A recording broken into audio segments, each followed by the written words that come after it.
Hi there, and welcome back to Mommy Hates Cooking. Today I'm going to show you how to make this basic pulled pork in your Ninja Foodi, and then we're going to make Ninja Foodi pork street tacos. Now these are very easy to make gluten-free, and you're going to have plenty of pulled pork so you can make tons of them, or you can use it for other recipes throughout the week. For my family, we like to use it the next day for pulled pork baked potatoes. So you can do a variety of things. The first thing you're going to need is 4-pound pork shoulder or pork butt cut into chunks, olive oil, or you can use grapeseed oil, half a cup of water, and 1/4 teaspoon of salt.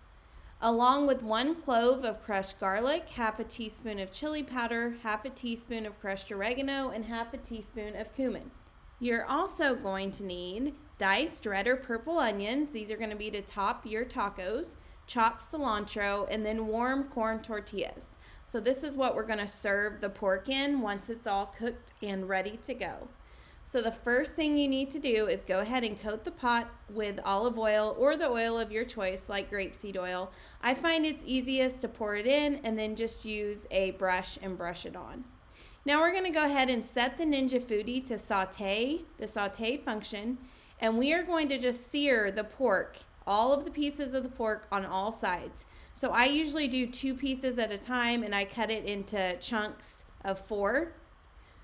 So I'm getting this all seared, and once it's fully seared, you're going to go ahead and turn the Foodi off. So you're going to turn it off completely, and then you can add the rest of the pork back in. So I'm adding all of it back in. It can be stacked on top of each other now. And then I'm going to add the salt, pepper, garlic, chili powder, oregano, cumin, and water. And then I'm going to go ahead and seal the lid to the pressure cooker. So once the pressure cooker lid is sealed, you're going to go ahead and cook on high pressure, manual high pressure, for 45 minutes. Once that goes off and the timer's off, you will go ahead and let it naturally release, for 20 minutes. So that means you're doing nothing for 20 minutes and letting the steam just kind of naturally release. And then once that's fully released, you can go ahead and turn the nozzle to vent and let the rest of that steam come out. While that's going on, you can get your corn tortillas, onions, and cilantro ready to get those tacos nice and topped. So I've chopped everything up and I've warmed up the tortillas. So now once you get the pork out of the Ninja Foodi, you're going to use 2 forks and just shred up that pork. And it should shred nice and easy.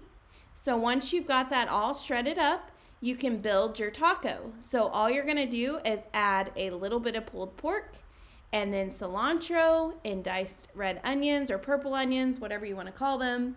And you have the most perfect pork street tacos. Now they serve these at a local restaurant in town, and I was specifically going to that restaurant just for these pork street tacos. So I'm very excited that we can make them at home now, and I can actually make enough pork to have them for days. So you can find this recipe for Ninja Foodi pork street tacos and more all over on mommyhatescooking.com. Thank you so much for joining in today. Be sure to like and subscribe so you do not miss the next video.